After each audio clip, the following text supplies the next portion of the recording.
बच्चों, क्लास खत्म होने से पहले एक छोटा सा रिव्यू सेशन लूंगा आप लोगों से कि how you like the class. अभी अभी नहीं, क्लास खत्म हो जाए सारी। चलो भाई शुरू करते हैं। आज के अगले टॉपिक के साथ हमने क्या कर लिया, इकोनॉमिक टेरिटरी, डोमेस्टिक टेरिटरी कर लिया। इसके कुछ क्वेश्चंस को करते हैं, पेपर में ना क्वेश्चन बहुत टफ आते हैं इसके। कहने में टफ है, कुछ है नहीं। देखो मान लो एक चेतन नाम का लड़का है।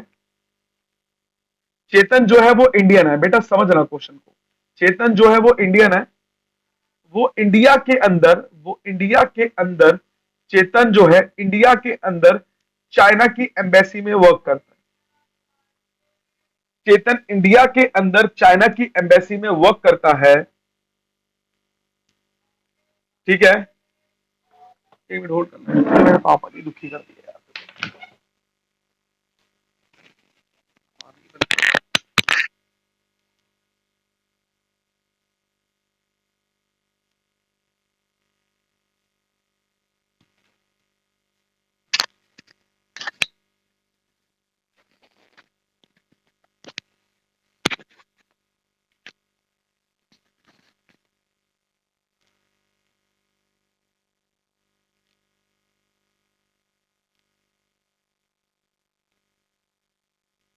यार पापा गेट बंद करके जाओ, मैं पढ़ा रहा हूँ। कोई सब्जी ले लो, बैगन ले लो, मूली ले लो, प्याज ले लो, चिल्लाए जा रहे हैं बाहर।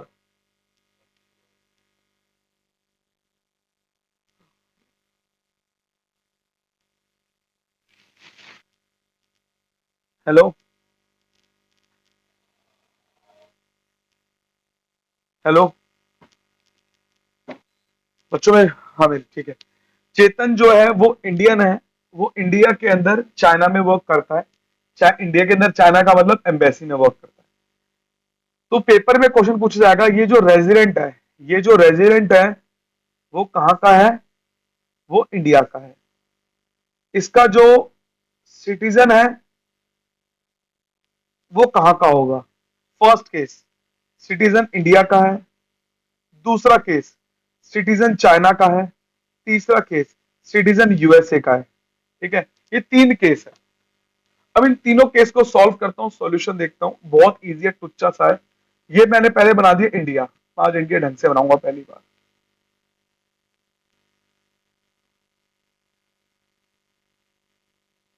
ठीक है, थोड़ा सा से गलत बन गया मान लो ये। यार ठीक है भाई, हाँ ये इंडिया है मेरा। भाई अब ना इसको कुछ बोलो मत भाई, इसको मान लो इंडिया है। ये इंडिया है। अब पहला जो केस है कि चेतन इंडिया का सिटीजन है। चेतन इंडिया का क्या है? सिटीजन है। अबे मेरे भाई मत बना आंखें यार। चेतन इंडिया का सिटीजन है और रेजिडेंट भी इंडिया का है। वो इंडिया के अंदर चाइना की एम्बेसी में काम करता है। ये चाइना की एम्बेसी है। जो रेड वाली है वो चाइना की एम्बेसी है। चेतन यहाँ काम करता है। फर्स्ट केस, चेतन की जो डोमेस्टिक इनकम होगी, चेतन की जो डोमेस्टिक इनकम होगी वो कहां काउंट होगी? फर्स्ट केस में चेतन की डोमेस्टिक इनकम जो काउंट होगी वो होगी इंडिया के अंदर। क्योंकि चाहे वो चाइना की एम्बेसी में काम करे, चाहे वो इंडिया के अंदर काम करे, बट वो है तो जोग्राफिकल बाउंड्री किसके अंदर? चाइना, इंडिया के अंदर ही तो है जोग्राफिकल बाउंड्री। क्योंकि वो जो चाइना जो है, चाइना की एम्बेसी है, वो है किसके अंदर? वो इंडिया के अंदर है। तो उसकी जो डोमेस्टिक इनकम होगी वो हमारी इंडिया के अंदर काउंट होगी। कहां काउंट होगी? इंडिया के अंदर काउंट होगी। दूसरा, इसके अंदर दूसरा पॉइंट पूछा जाता है कि नेशनल इनकम कहां काउंट होगी। अब ये देखा जाएगा कि जो चेतन जो है वो इंडिया का रहने वाला है, रेजिडेंट भी इंडिया का है। तो वो जो पैसे खर्च करेगा वो भी इंडिया में ही करेगा, वो इंडिया से बाहर नहीं करेगा। तो उसकी नेशनल इनकम भी इंडिया में काउंट होगी। ये था पहला केस। अब आ जाओ दूसरा केस। दूसरा केस क्या है? चेतन जो सिटीजन है वो चाइना का है और चेतन कहां काम करता है? सेम टू सेम यही काम करता है। चेतन काम करता है इंडिया के अंदर, चाइना की एम्बेसी के अंदर काम करता है। चेतन की जो डोमेस्टिक इनकम है, डीवाई डोमेस्टिक इनकम, वो तो इंडिया में ही काउंट होगी क्योंकि वो जोग्राफिकल बाउंड्रीज जो है वो किसके अंदर है? इंडिया के अंदर है। सबसे इंपॉर्टेंट बात क्या है? चेतन की नेशनल इनकम कहां काउंट होगी? चेतन की नेशनल इनकम वहां काउंट होगी जहां का सिटीजनशिप है। इसके मम्मी पापा रहते हैं कहां पर? चाइना में। क्योंकि भैया ये वहां का सिटीजनशिप है। ये वहां पर इंडिया में कमाता है 1 लाख रुपए। 1 लाख रुपए में से 50,000 रुपए ये मम्मी पापा को भेज देता है। तो जो 50,000 की जो इनकम है वो नेशनल इनकम कहां काउंट होगी? चाइना की नेशनल इनकम में काउंट होगी, क्योंकि ये उसने 50,000 रुपए जो चाइना में भेजे वो वहां पर खर्च हुए, और बाकी के जो 50,000 इसने अपने इंडिया के अंदर ही खर्च करे खाने पीने में। समझ आया सबको?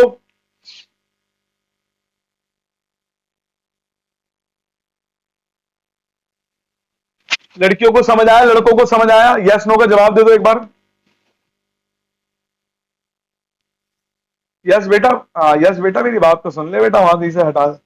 हाँ समझ आ गया? अच्छा ठीक है बेटा, कोई दिक्कत नहीं भाई। हाँ ठीक है बेटा, अब मेरी बात सुनो, लास्ट केस है, लास्ट केस हमारा यूएसए का। अब यूएसए के केस को समझना सिंपल सी बात है। यूएसए की केस का एक बेसिक सा कॉन्सेप्ट क्या है कि भैया अब ये ना इंडिया का है ना चाइना का, अब यूएसए का सिटीजनशिप है, तो डोमेस्टिक इनकम तो इसकी इंडिया में काउंट होगी। आपको इतना तो समझ आ गया होगा कि डोमेस्टिक इनकम कहाँ काउंट करते हैं भाई, जहां का रहने वाला वहीं का काउंट होगा। ठीक है, तो जहां पर ये काम कर रहे हैं उसका कंट्री का होगा। अब नेशनल इनकम कहां की काउंट होगी इसके? इसने यूएसए में भेजे, अब ये यूएसए का सिटीजनशिप है, इसने यूएसए में दिए मम्मी पापा को खाली 10,000 रुपए, तो 10,000 रुपए जो होगी इसकी यूएसए में काउंट होगी, जो नेशनल इनकम के रूप में काउंट होगी। बाकी 90,000 इसने इंडिया में ही खर्च किए, तो इंडिया में ही काउंट होगा नेशनल इनकम। तो इसकी नेशनल इनकम 90,000 इंडिया में काउंट होगी, 10,000 रुपए यूएसए में काउंट होगी। ठीक है बेटा, इससे ज्यादा मुश्किल क्वेश्चन आपके पेपर में नहीं आएंगे। अब एक और कॉन्सेप्ट मैं करा रहा हूं इसी का, मैं सिर्फ इंडिया के बदले क्या कर रहा हूं, यहाँ इंडिया के बदले क्या लिख रहा हूं, इसको दुबई लिख रहा हूं बस। और जैसे ही दुबई लिखूंगा क्वेश्चन का रुख ही बदल गया पूरा। देखो क्वेश्चन का जैसे ही रुख बदला, मैं इसको हटा रहा हूं। अब मान लो ये जो सारा क्या है, दुबई का हो गया। बेटा स्क्रीनशॉट नहीं लिया होगा आप लोगों ने, मुझे पता, कोई दिक्कत नहीं, मैं तो जब वीडियो रिकॉर्डिंग हो रही है तो मैं कर दूंगा उसमें। अब देखो इसमें सारा रुख क्या बदल गया, दुबई के अंदर चाइना चाइना में वर्क कर रहा है चेतन, और एम्बेसी कहाँ की है?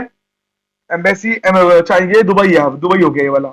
अब ये अंदर चाइना की एम्बेसी है। ठीक है, सिटीजनशिप कहाँ का? इंडिया का है, तो वो जो डोमेस्टिक इनकम होगी वो तो दुबई में काउंट होगी। अब इंडिया में मम्मी पापा को पैसे भेज रहा है, भाई जितने पैसे मम्मी पापा को भेजेगा वही काउंट होगा।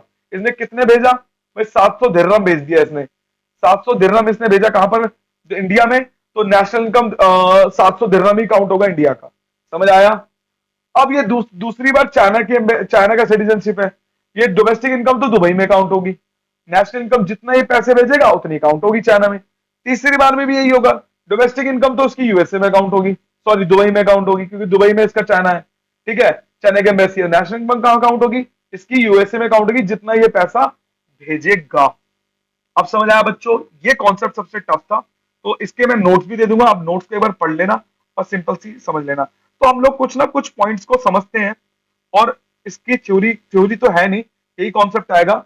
हमें एक वर्ड क्या लिखना है, अगर मान लो कोई चीज ज्योग्राफिकल बाउंड्रीज में काउंट हो रही है तो लिखेंगे the work is with in the geographical boundaries of the work is within the geographical boundaries of particular country, so that domestic income is counted in domestic income is counted in dash। मतलब मान लो अगर India में काम हो रहा है, the work is with in the geographical boundaries of India, so that domestic income is counted in India. समझ आ गया बच्चों? ये एक चीज है हमारी इकोनॉमिक टेरिटरी और डोमेस्टिक टेरिटरी की, ये एक पार्ट था। तो बच्चों हम आगे चलते हैं अपने नेक्स्ट टॉपिक की तरफ, आपको ले जाता हूं। अब लिखो अपने पॉइंट पे, अपने क्वेश्चन पे, जीडीपी वर्सेस वेलफेयर।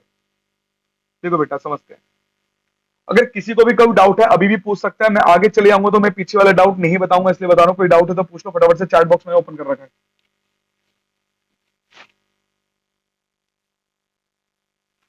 विनोद बेटा मैंने नए फोन खरीद लिए दो दो, अभी देखिए वीडियो रिकॉर्डिंग अगली क्लास में बहुत तगड़ी करूंगा मैं।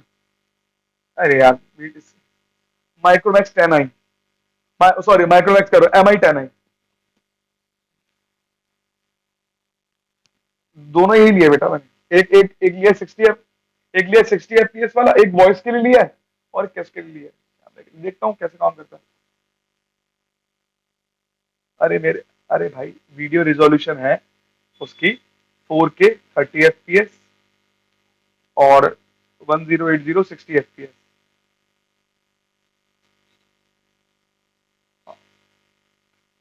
आईफोन में प्रॉब्लम है, बस स्टेबिलिटी की दिक्कत है, और कुछ दिक्कत नहीं है। साले, हाँ है, आती है भाई। चल भाई, चलते हैं अब कुछ पॉइंट इसको चल डिस्कस करते हैं बाद में। अब बेटा कुछ पॉइंट है, हम समझते हैं कि कितने टाइप के गुड्स होते हैं। एक होता है कंज्यूमर गुड। कंज्यूमर गुड्स कौन से होते हैं? कंज्यूमर गुड्स कितने टाइप के होते हैं? इसमें होते हैं single use good, single use जो एक बार यूज हो गया। दूसरा यूज होता है सेमी ड्यूरेबल, एक होता है सेमी ड्यूरेबल गुड्स। एक हो गया कंज्यूमर ड्यूरेबल, एक हो गया कंज्यूमर सर्विस। अब इसको समझते हैं बेटा। सिंगल यूज गुड्स कौन से हो गए बेटा? चॉकलेट आइसक्रीम, चॉकलेट आइसक्रीम जो एक बार खा लिया, बार बार थोड़ी निकाल के खा लेंगे दोबारा। एक बार खा लिया भाई, सिंपल सी बात है। ये नहीं कि तुमने दोबारा रिसाइकल करके खा लिया, ऐसा नहीं होता भाई। सेमी ड्यूरेबल कौन से हो गए? आपके क्लोथ और शूज। हालांकि कपड़े जो 6 महीने 6 महीने के आसपास चल जाए वो सेमी ड्यूरेबल होते हैं। कंज्यूमर ड्यूरेबल कौन से होते हैं? कार, स्कूटर, अलमीरा। कार, स्कूटर, अलमीरा, ये कौन से हो गए हमारे कंज्यूमर ड्यूरेबल गुड्स? जो दहेज का सामान आता है, मेरे अकॉर्डिंग दहेज, जो दहेज का सामान आता है वो कंज्यूमर ड्यूरेबल होता है। अगर मान लो विनोय तो आने वाले टाइम में दहेज मांगेगा ना, तो सीधा बोल दियो कि I need consumer durable goods. अगला consumer services, teacher, doctor, lawyer. Teacher, doctor, lawyer, ये तीनों जो होती है सर्विसेज होती है कंज्यूमर ड्यूरेबल की। ठीक है बच्चों, ये तो इजी था, इसमें कुछ समझने लायक था नहीं। आगे हम चलते हैं हमारा प्रोड्यूसर चॉइस। प्रोड्यूसर के भी कुछ चॉइस के गुड्स होते हैं, वो भी पढ़ लेते हैं हम। कौन कौन से होते हैं हमारे? दो टाइप के होते हैं। एक होते हैं नॉन ड्यूरेबल, जो लंबे टाइम तक नहीं चलते। एक होते हैं ड्यूरेबल, जो लंबे टाइम तक चलते हैं। नॉन ड्यूरेबल जो लंबे टाइम तक नहीं चलते उनको क्या बोलते हैं? Life time period of 1 year. Life time period of 1 year, जो 1 साल तक हो और स्लाइटली मोर, और थोड़ा सा ज्यादा। एग्जाम्पल क्या हो गया हमारा? रॉ मटेरियल भैया, ये थोड़े टाइम तक चलते हैं, स्लाइटली मोर चलते हैं, इससे ज्यादा नहीं चलते, क्योंकि इसी से हम लोग अर्निंग करते हैं। और क्या हो गया हमारा? इलेक्ट लुब्रिकेंट्स, जो सामान आता है ऑफिस का। और इसमें क्या होता है ड्यूरेबल में? जिसकी जो लाइफ टाइम होती है over a long period of time, over a long period time, लंबे टाइम तक चलता है, लॉन्ग पीरियड ऑफ टाइम। जैसे क्या हो गया इसमें? Machinery, furniture and fixture. ये होगा हमारे प्रोड्यूसर चॉइस के दो गुड्स हो गए हमारे। ठीक है, अब हम आगे चलते हैं। आज का जो सबसे इंपॉर्टेंट टॉपिक है, दो कराने वाला हूं करंट में, अभी देख लेना बेटा। सबसे पहला लिखो बेटा, समझो, GDP at current price and GDP at constant price. इसको समझते हैं। देखो बेटा, इसको समझने के लिए क्या करना पड़ेगा? सबसे पहले आपको जीडीपी समझना पड़ेगा, जीडीपी है क्या।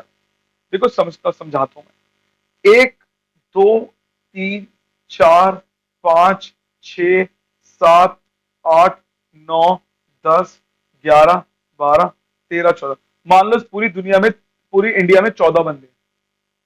एग्जाम्पल ले रहा हूं, मानना मत, एग्रीगेट का समझा। 14 बंदों की इनकम टोटल मिला के 1,40,000 रुपए, that is known as GDP. जितना पैसा इन्होंने कमाया हर एक चीज से लेकर, that is called GDP. Basic terms में इसका मतलब यही है, जितना पैसा हमने कमाया हर चीज को लेकर, is called GDP.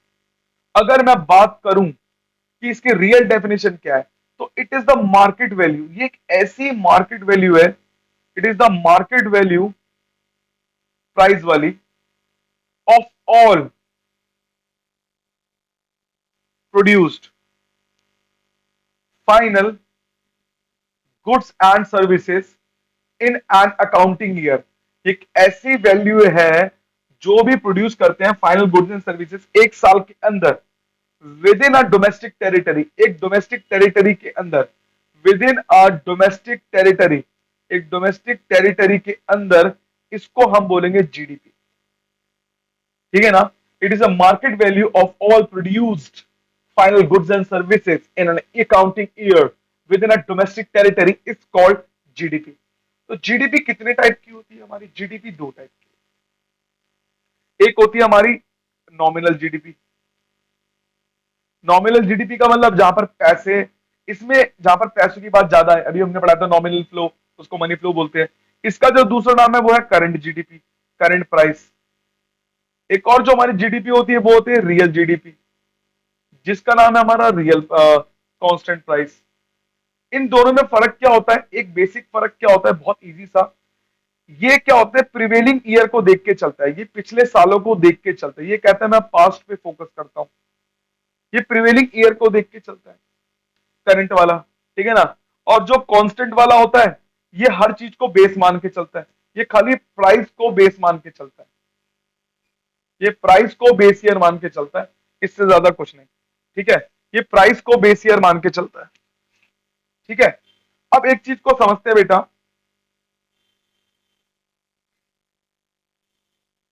GDP at current price होता क्या है बेटा, वही एग्जाम्स के डेफिनेशन लिख रहा हूं, समझना। इफ जीडीपी, अगर जीडीपी हम मेजर करते हैं, इज मेजर्ड, अगर मैं जीडीपी को मेजर करता हूं at the price, at the price of prevailing year, पिछले सालों के हिसाब से, देन इट वैल्यूएशन, जो इसकी वैल्यूएशन होगी वो क्या होगी, is termed as GDP at current price.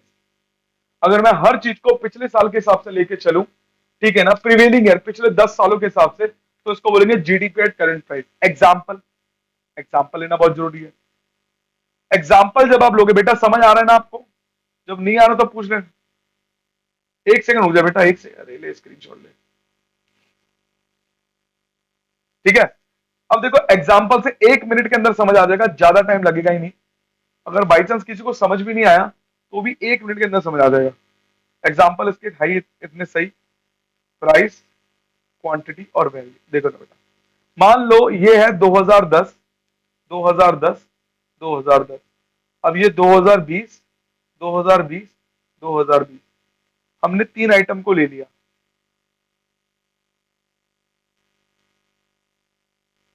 T, काफी, जूट, और ये हो गया हमारा टोटल, ठीक है। जो टी का प्राइस था हमारा 100, 300, 100, इसका 100, 200, 300, टोटल करा एक 10,000, इसका टोटल करा 60,000, इसका टोटल करा 30,000, टोटल तीनों का करा, ये हो गया प्राइस इंटू क्वांटिटी, इन तीनों का टोटल करा तो आ गया 1 लाख। ये तुम्हारा बेसिक है, तुम कुछ भी बना सकते हो, मैंने अज्यूम करके बनाया। दोबारा से, टी, कॉफी, जूट और टोटल। हमें प्राइस को लेके चलना, तो मैंने हर चीज को डबल कर दिया, प्राइस को भी डबल करा, क्वांटिटी को भी डबल करा, प्राइस को डबल करा, क्वांटिटी को डबल करा, प्राइस को डबल करा, क्वांटिटी को डबल करा। जैसे मैंने दोनों को डबल करा, दोनों को मल्टीप्लाई करा, वैसी बात है। तो मैंने क्या नोटिस करा, अभी भी दिखा देता हूं। इसमें नोटिस करा 4 गुना प्राइस बढ़ गए हैं, 4 गुना, 4 टाइम्स हमारे प्राइस इंक्रीज हो गए हैं। क्या ये 4 टाइम प्राइस इंक्रीज क्या शो करता है हमारी इकोनॉमी में, कि जो 4 टाइम हमारा प्राइस इंक्रीज हुआ, ये क्या शो करेगा, ये सिर्फ एक चीज को शो करेगा, एनी इंक्रीज, अगर कोई भी इंक्रीज होता है किस में, नॉमिनल जीडीपी में, अगर कोई भी इंक्रीज होता है नॉमिनल जीडीपी में, is not the increase in availability of goods and services, ये इंक्रीज नहीं करता अवेलेबिलिटी किस चीज की, गुड्स एंड सर्विसेज की, टू द इकोनॉमी में, हमारी इकोनॉमी में। क्योंकि एज दिस इंक्रीज, ये जो इंक्रीज है ये किसकी वजह से है, may be due to the increase in price or increase in price and quantity both over the period of time, over the period of time. Simple सी बात है, अगर कोई भी नॉमिनल जीडीपी में इंक्रीज करता हूं, इसका ये मतलब नहीं खाली इंक्रीज हो रहा है गुड्स एंड सर्विसेज में, हमारी इकोनॉमी में। ये जो इंक्रीज है ये इसलिए इंक्रीज हो रहा है, may be due to the increase in price, कि खाली इंक्रीज इन प्राइस की वजह से भी हो सकता है या दोनों की वजह से हो सकता है। अब प्राइस का बढ़ना क्वांटिटी का बढ़ना, तो इसमें किसको फायदा हुआ? किसी को फायदा नहीं हुआ। 1 रुपए की 2 चॉकलेट मिलती थी, 2 रुपए की 4 चॉकलेट मिलती है आज, तो कुछ फायदा थोड़ी हुआ इकोनॉमी को। इकोनॉमी तो वहीं की वहीं है।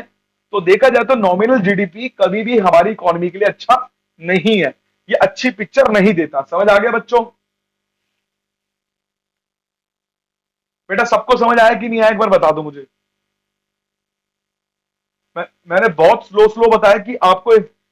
जैली, नंदनी, जैली, नंदनी, ज्योति, नए बच्चों, तीनों को समझ आ गया?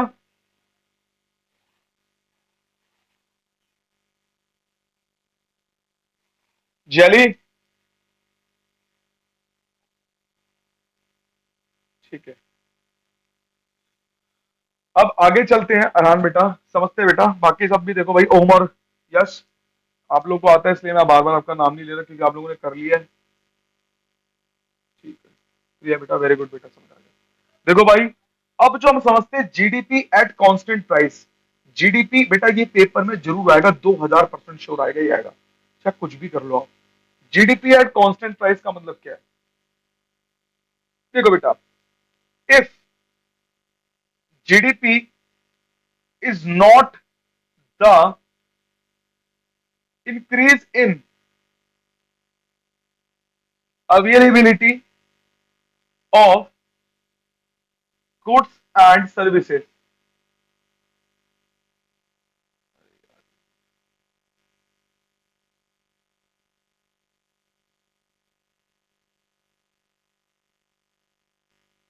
इसका मतलब है if GDP is measured, जो जीडीपी मेजर करते हैं एट द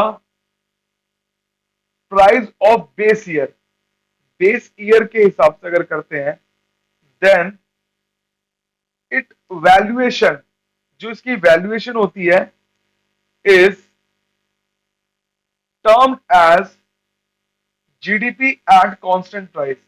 किसके हिसाब से होती है? जीडीपी एट कांस्टेंट प्राइस के हिसाब से, या तो फिर इसको हम रियल जीडीपी भी बोलते हैं। तो इसको हम एक चीज से समझते हैं, इसका भी हम लोग क्या करेंगे, टेबल बनाएंगे। अब टेबल मैं पुराने वाला ही ले रहा हूं, मैं नया नहीं बना रहा।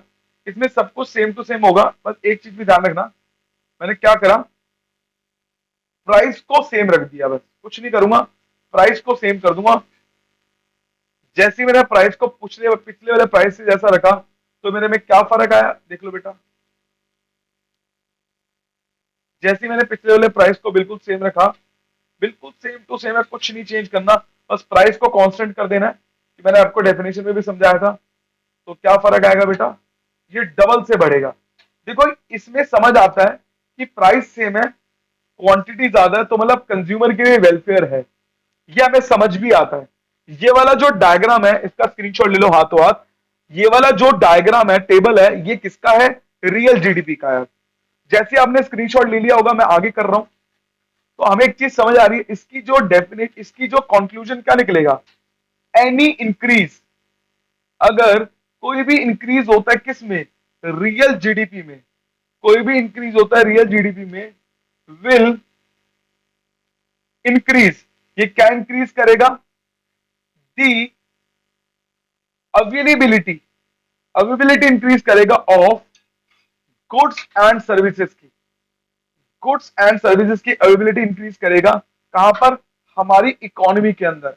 हमारी इकोनॉमी के अंदर एज दिस इंक्रीज, ये जो इंक्रीज है किसके ऊपर बेस है? इस प्योरली, ये प्योरली किस पे डेडिकेटेड है? Purely due to the increase in quantity, ये प्योरली इंक्रीज इन क्वांटिटी पे है over the period of time. कैसे? Period of time. Thus increase in real GDP may or may not, may or may not increase the welfare of the society। समझ आ गया? क्योंकि अगर कोई भी increase होता है, अगर कोई भी इंक्रीज होता है हमारी रियल जीडीपी में, ये इंक्रीज करता है availability of goods and services हमारी इकोनॉमी के अंदर। क्योंकि ये जो इंक्रीज है, इस प्योरली किसके ऊपर बेस्ड है? इंक्रीज इन क्वांटिटी, क्वांटिटी के ऊपर बेस है, जो हो रही है over the period of time. 10 increase in real GDP में या तो में या मे नॉट हमारी इस सोसाइटी के वेलफेयर को बढ़ा सकता है। देखा जाए तो क्यों नहीं मे और मे नॉट क्यों लिखा, इसमें कंज्यूमर को तो फायदा हो रहा है पर प्रोड्यूसर को थोड़ा बहुत नुकसान हो रहा है, इसीलिए मे और मे नॉट लिखा हुआ है। समझ आ गया बच्चों आप लोगों को?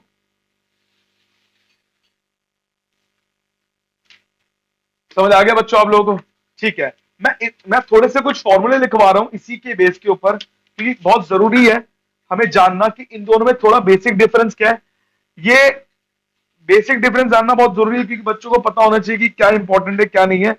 जो हमारा रियल जीडीपी है ये क्या करता है, ये वाला हमारी गुड पिक्चर दिखाता है इकोनॉमी की, ये अच्छी पिक्चर शो करता है इकोनॉमी की, जो रियलिटी बताता है कभी कभार, पर जो पुराना वाला था वो रियलिटी को नहीं बताता। ठीक है, अब हम कुछ फॉर्मूले के ऊपर बेस करते हैं, फोकस ऑन फॉर्मूला। ये मैंने कुछ बच्चों को नहीं कराया था, वो लिख सकते हैं। रियल जीडीपी का फॉर्मूला है हमारा nominal GDP upon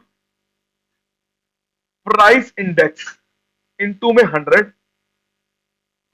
nominal GDP क्या होता है,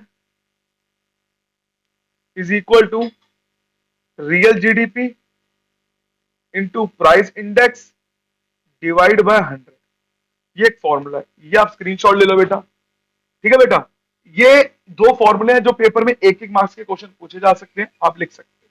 ठीक है बेटा, अब हम आगे चलते हैं अपने अगले क्वेश्चन की तरफ जिसका नाम है जीडीपी वर्सेस वेलफेयर। बड़े मजेदार क्वेश्चन है, आपको बहुत मजा आएगा इसको लिख करने में। देखो हम समझते हैं जीडीपी वर्सेस वेलफेयर को समझते हैं। जीडीपी वर्सेस वेलफेयर है क्या? देखो, वेलफेयर होता है कोई अच्छा काम करना अपनी जिंदगी में, जीडीपी मतलब पैसा पैसा पैसा और पैसा और कुछ नहीं। देखो जो वेलफेयर के बारे में समझते हैं पहले, वेलफेयर क्या होता है? वेलफेयर होता है, प्लस कर दिया मैंने किस चीज को, इकोनॉमिक,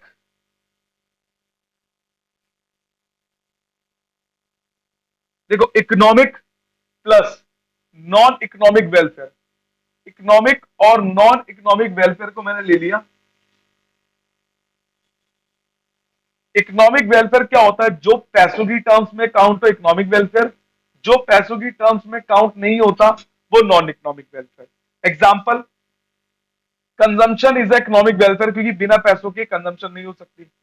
पॉल्यूशन बिना पैसों के हो सकता है, अभी थोड़ी कि बिना पैसों पैसों पैसे दोगे तो ही पॉल्यूशन फैलाऊंगा, ऐसा कुछ नहीं है। इकोनॉमिक वेलफेयर वो वेलफेयर होता है जो पैसों की टर्म्स में काउंट हो, नॉन इकोनॉमिक वेलफेयर वो होता है जो बिना पैसों की टर्म्स में काउंट हो। ठीक है बेटा, ये एक चीज हो सकती है। तो हम इसको समझते हैं कि जीडीपी वर्सेस वेलफेयर, एक एक मार्क्स के 6 क्वेश्चन भी पूछे जा सकते हैं इसमें, या 6 मार्क्स के एक क्वेश्चन भी पूछा जा सकता है कि कैसे, एक क्वेश्चन है हमारा मोस्ट इंपॉर्टेंट, कि किस तरीके से जो हमारा पर कैपिटा इनकम है, पर कैपिटा रियल जीडीपी, जो हमारा पर कैपिटा रियल जीडीपी है, एक इंडिकेटर है, एक इंडिकेटर है किस चीज का, ऑफ इकोनॉमिक वेलफेयर। इसको हम समझते हैं बेटा, इसको हाथों हाथ स्क्रीनशॉट लेते रहना सारे के सारे बच्चे जो नई क्लास ले रहे हैं, और पुराने बच्चों के पास तो है ही है। सबसे पहला पॉइंट, इसके नोट्स में आपको दे दूंगा अभी। मैनी गुड्स एंड सर्विसेज, काफी गुड्स एंड सर्विसेज जो होती है, देखो पर कैपिटल रियल जीडीपी इंडिकेटर क्यों है, काफी गुड्स एंड सर्विसेज होती है वो कंट्रीब्यूट करते हैं, वो कंट्रीब्यूटिंग करते हैं किस चीज को लेकर, economic welfare not included in GDP. काफी गुड्स एंड सर्विसेज होती है जो इकोनॉमिक वेलफेयर में कंट्रीब्यूट करते हैं, पर जीडीपी पे इनका कोई हाथ नहीं होता। सिर्फ दो ही चीज ऐसी है, हाउसवाइफ और मदर। हमारी मम्मियां और घर में जो हाउसवाइफ्स होती है, जिनकी वाइफ होती है, अगर वो जॉब करती है, बल्कि घरों में जो जॉब करती है, मतलब कि हमारी मम्मियां काम करती है घर में, उनको 365 दिन काम करना होता है। देखा जाए तो वेलफेयर के लिए वो बहुत योगदान दे रही है, बट उनको सैलरी थोड़ी मिलती है हमारी मम्मियों को, तो जीडीपी में उनका कोई ग्रोथ नहीं है, क्योंकि उनको काउंट करना ही इम्पॉसिबल है। कहां तक काउंट कर पाएंगे हम लोग? तो मम्मियों की सर्विसेज वेलफेयर बढ़ा सकती है, जीडीपी में कंट्रीब्यूट नहीं कर सकती। अब हम सेकंड पॉइंट की तरफ चलते हैं। सेकंड पॉइंट का नाम है externality. Externalities not taken not taken into account in GDP but affect welfare। देखो सिंपल सी एक चीज को समझते हैं, कभी कभार कुछ चीजें ऐसी होती है, मैं